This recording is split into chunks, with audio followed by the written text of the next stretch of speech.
رباه ذي العشر الفضيلة أقبلت،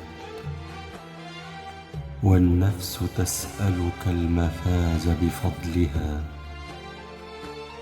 ما خاب من أضحى بها متبتلا